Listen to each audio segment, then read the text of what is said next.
May is for flowers and for remembering. Jack Taliaferro was one of those who didn't return from the last World War. Thousands of miles away, his mother in Oklahoma thought she would never visit his grave, but a kind gesture by an old soldier and the Dutch people would bring her there after almost 40 years.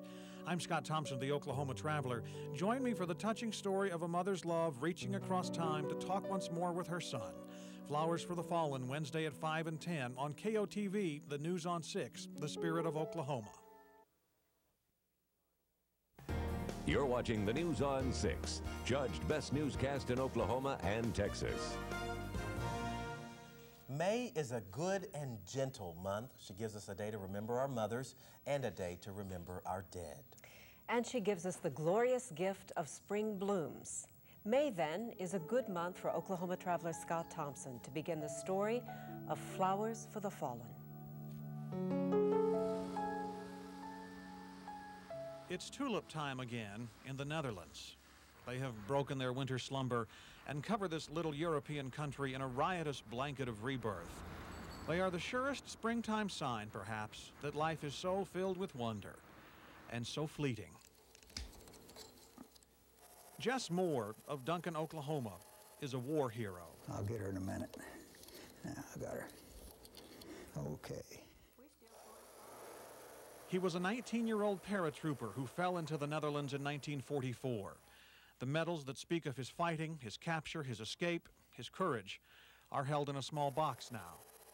I saw several planes shot down. I don't know whether they made it back. I never heard from them. In 1982, Jess went back to the Netherlands for a reunion. His home movies give us a jumpy, scratchy look back. Before Jess left on his trip, Velma Taliaferro, who lived across town, asked him for a favor. Her son, Jack, was killed in fierce fighting in 1944, somewhere in these dense German woods. It was the Battle of the Hirschken Forest. Jack was 20 years old the day he died here. He left a wife and a son born 25 days before. Jack lies in the American Military Cemetery in the Netherlands. Velma had never seen her son's resting place. Would you, Jess, sprinkle some soil from my rose garden on Jack's grave? And would you be so kind to read this letter I wrote to him? Read it over Jack's white cross.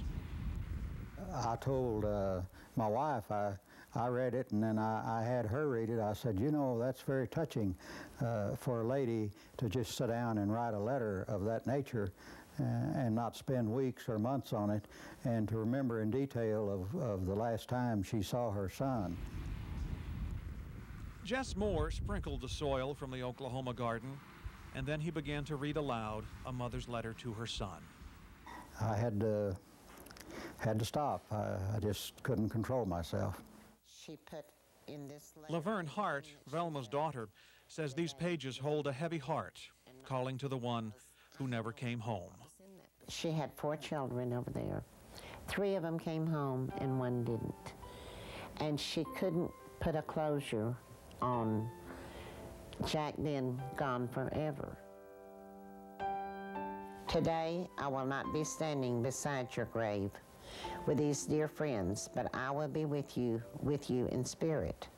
I will be remembering the night you were born, March the 6th, 1924, in a little house on the windswept prairie of southern Oklahoma. A late spring snow was falling softly. I will be remembering your childhood. No camera was needed to record our daily lives. They are recorded in my mind and on my heart. I will be remembering you as a young man, tall and straight, and really rather handsome. How proud I was of you.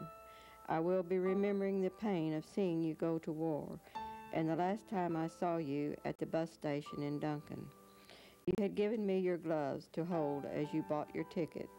I watched the bus until it was out of sight. As I turned to leave, I found I was still holding your gloves, clutched tightly in my hands. I shall never see a tulip without a stab of pain in my heart, but mingled with that pain is pride.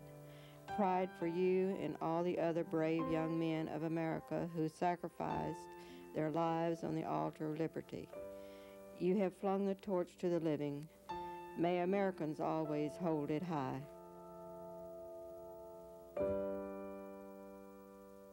I think this released some emotions that she'd held for many years. And to feel that she was sending this to him, and in some way, through God, that he heard it, that she was in touch with him. The letter made it into the Dutch newspapers. The entire nation was touched, and in the town of Maastricht, John Graus especially so.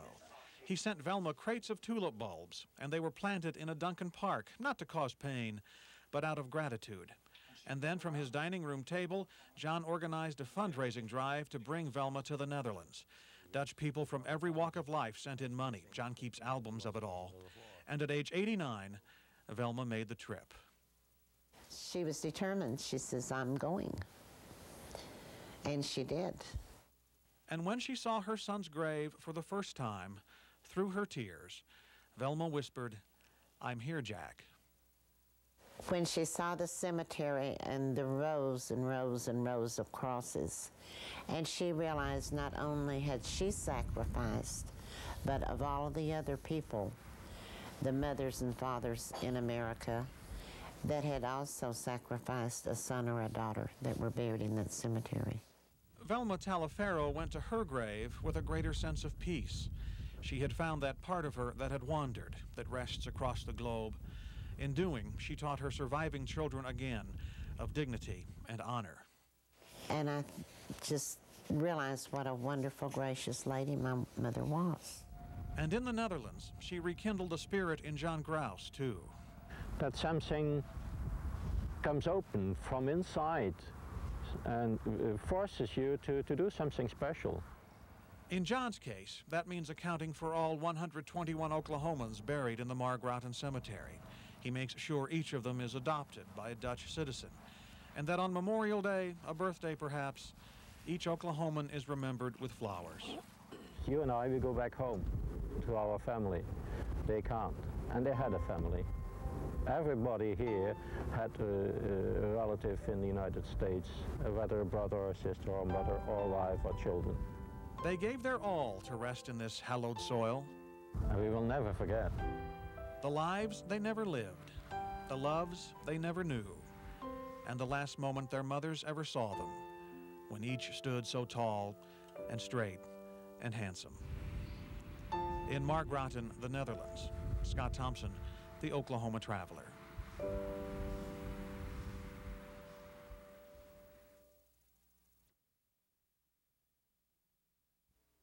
1944, and Hitler's Germany has its boot of aggression firmly on the neck of Europe. On the 6th of June, the Allies land a juggernaut destined to turn the tide of war. Soldiers of Oklahoma are the first to enter the Netherlands. Some never left. After more than 50 years, the Dutch still come every day with flowers and eternal thanks. I'm Scott Thompson, the Oklahoma Traveler. Join me for a journey to Holland, where I find people still bringing flowers for the fallen. Tonight at 10 on KOTV, the News on 6, The Spirit of Oklahoma.